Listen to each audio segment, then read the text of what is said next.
Moving on, talking about mad times. Big up this guy. Big up this absolute legend of a guy. I don't get these people, man. I really don't get these people. This is courtesy of the Sun. Brit drug sting. Brit dad, 33, caught with £2,000 worth of cocaine in Dubai, jailed for 40 years in a hellhole prison after police sting. I've always said, and I think this is just a rule across the board, like, you don't have to do whatever you do at home everywhere. It doesn't have to go everywhere. Like, sometimes you go to different places, different countries in the world, different places, different vacation destinations, holidays, whatever, and just do whatever the locals do. I don't know. When I go to, I don't even drink wine. When I go to Paris, suddenly I'm drinking wine. Suddenly I'm smoking cigarettes, coughing a lot. I pay the price when I come back home. I'm coughing like a fucking loser, right? Clearly don't know how to smoke properly. But when I'm in Paris, I do as the Parisians do. You know, when you go different, like, I don't know, when you go Germany, you're drinking way more beer than you probably would do back at home. Whatever. You just kind of acclimatize to the location that you're at. But surely if you're going to places like Dubai, places in the Middle East, where they're very, very, very, very, very strict about drugs and shit, just don't do them. Just have a different experience. I don't know, smoke your shisha. You know, whatever they do there that's allowed, do that. But don't bring whatever party stuff you do back at home over there. You don't need to do that. Just do what they do over there. But some people just don't learn. But I also know, I would also assume anyway, because I've never been to Middle East, that most likely, even though they're very strict on drugs and shit, there's probably places, most likely behind closed doors, in hotels, in like mansions somewhere, you know, houses out of the way, where people get up to all sorts of manner of nonsense, right? Like from strip clubs to whorehouses to just orgies to drugs and shit. I'm sure that happens in places like that, just behind the scenes. But cool, if that's the case, do it with those people. Try and find those people to connect with and then do it, you know, with them. But I don't think you should be going there on your ones or just as a person and then try to bring whatever party shit you do in the UK over there and think it's going to work, because they'll lock your ass up, man. Allegedly, they're saying this guy's been he's jailed for 40 years for 2k worth of coke. 40 years. That's an insane sentence. Like, how do you even get to that number? Dubai don't play, bro. Let's read the article. How do you even get to that number? What is 40? Why is it 40 for 22? Like, what would it have been if he had only £1,000 worth of coke on him? Would it have been 20 years? Like, how does that work out? How did they get to 40? That's amazing, man. What a mad sentence. A Brit that allegedly caught with cocaine in Dubai has been jailed for 40 years. Sam Dorman, 33, was arrested in a police sting this month. I don't know if he's a tattoo artist or a chef or something. I don't know what he's got his gloves on there, but let's see. The Brit dad, that's him there, covered in tattoos, driving a nice car somewhere, looking cool. There's another picture of him. I don't know if he maybe he fell down somewhere, maybe he fell off a bike or something. I think he's in the hospital somewhere, covered in things. He's said to have had half a gram on him when he was nicked. So what? Did they arrest him first, find a half a gram on him, and then because they found half a gram on him, they thought, okay, he's probably got more in the hotel room and went to his hotel room? Or was it all one big operation to get something from him because they knew he had something on him? I'm curious here. The cops understood to have found 28 grams of the Class A drug at his home. So he was definitely shotting, innit? He can't have been doing that all by himself. In the UK, that would have been worth 2,000, but it could fetch up to 3 times as much in UAE, which has, oh, okay, I see what there's going on here. So the UAE must be similar to places like Australia, because allegedly places like Australia, like, drugs are like incredibly hard to get a hold of. And so if you can get a hold of them, they go for crazy amounts.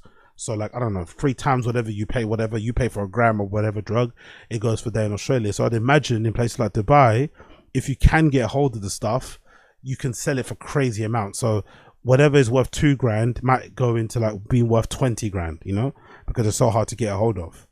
And because there's so little people doing it, you're probably going to sell most of it to one person or maybe 2.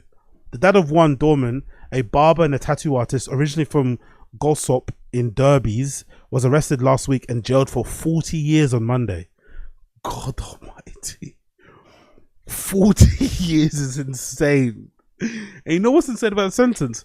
They're not going to let him out a day earlier. They're going to let him out exactly on the day he's meant to be released. You know, I don't think I've heard of somebody getting released early from a Dubai prison. I don't think I've heard it so far. People just get released. They just stop talking. There's no more media, no more press, and they just get released on the day meant to get released. There's no other day. Fucking wild. He is being held at the Al Awir Awir Central Prison in the Emirate, notorious for its squalid conditions, and violence. A source says he's got a young daughter in the UK, so serving 40 years is really sad. He won't be out till he's in his 70s. The prison's a hellhole, and Sam's family are understandably distraught. I'm sorry, but you should have thought about your daughter when you fucking smuggled 2k worth of coke into Dubai, mate. Maybe, innit? You should have probably had your daughter in mind when you were stuffing that shit in your pockets or in your bum, whatever, and maybe fought against it. This whole like, oh, but he has children. Why didn't you think of them before you did what you did? Don't cry now, bro. You did the crime, did the fucking time. It is what it is. 4 years is a bit diabolical. Don't get me wrong, but you know what you're dealing with in those countries. Like, you know how they don't play. Basically, I about said you know how they play, but they don't actually play. When they spoke to him, it looked like he'd taken a battering. Oh, let's go back here. Where are you? There you go. When they spoke to him, it looked like he'd taken a battering. I just hope someone can help him. Dorman moved to Dubai in 2022 to start a business. He got in with the wrong crowd. Sam apparently sold coke to a customer who was pulled over and arrested by the police. Oh no, he got snitched on. He got snitched on. A source claims he got in with the wrong crowd. Sam reportedly sold coke to a customer who was pulled over and arrested by the police. They took his phone and messaged Sam pretending to be the buyer. Oh my god. And asked for more. Sam stupidly went and the police were waiting. Holy shit. This is like the EncroChat thing all over again. Allegedly, that big EncroChat sting that took down a bunch of dealers in Europe and that fundamentally changed the fucking, the smuggling fucking business of drugs in general in Europe. I think I've watched a ton of documentaries about it. But if I'm not mistaken, the reason why they hacked quote unquote EncroChat was because one person they arrested had EncroChat open on their phone. They didn't really hack it. Like, they didn't actually hack it. Somebody had it open, and then from there they were able to access it, but they didn't have access to it prior. So that's all it took. Jesus Christ, man. All it took for this guy to get nabbed was for the police to pretend it was their... It's like, bro, you got to have some code words. There's got to be some procedure to Dubai. You got to be able to recognize how they type. Like, you got to be able to recognize it, man. But LOL, the customer, like, fobbing in the guy straight away. The customer fobbed him in straight away. Probably heard, hey, if you don't fob this guy in, you're going to also get... Because Dubai is mad at that. I'd imagine Dubai, even if you have half a gram on you, they'll probably be like, you know what? We're going to put you in for fucking 10 years. Or 5 years even, right? 0.5 grams equals 5 years. So he probably was like, you know what? He or she was like, you know what? Fuck it. I'm snitching. The Foreign Office said we are supporting British man detained in Dubai. Dorman's family also have been approached for comment. To be fair, I don't think that's fair. I don't think that's fair because that kid, remember that kid that got arrested? I think he's still in prison now. That kid was like 17 or 18 who got arrested in Dubai because he had sex with a girl that was also a teenager at the time. But it's not allowed over there, right? They had a consensual sexual experience, whatever, the two kids. But I think the girl's mum didn't like it, so she fucking snitched on the kid, and he ended up having to spend a year in prison in Dubai. Now, I think his offense is far less serious than this guy's offense, right? That's just like teenage love type of thing. Young people do young people things. Very irresponsible, don't get me wrong, but still, he probably doesn't deserve to be in prison for a year. Maybe spend some time in there for breaking the rules, but not one whole fucking year.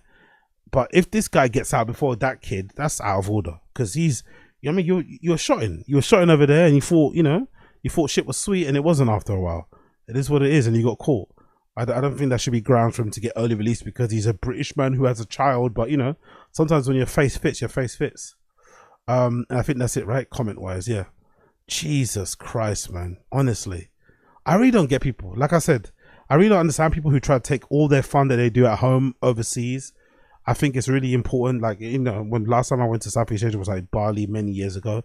But places like that are really strict on drugs and shit. And, whatever. You don't even go there thinking about that. You go there thinking of like, hanging out on the beach, going for a fucking swim, getting your fucking tan on, going shopping, maybe eating a bunch, and doing whatever they do when it comes to extracurricular activity. If it's drinking, it's drinking.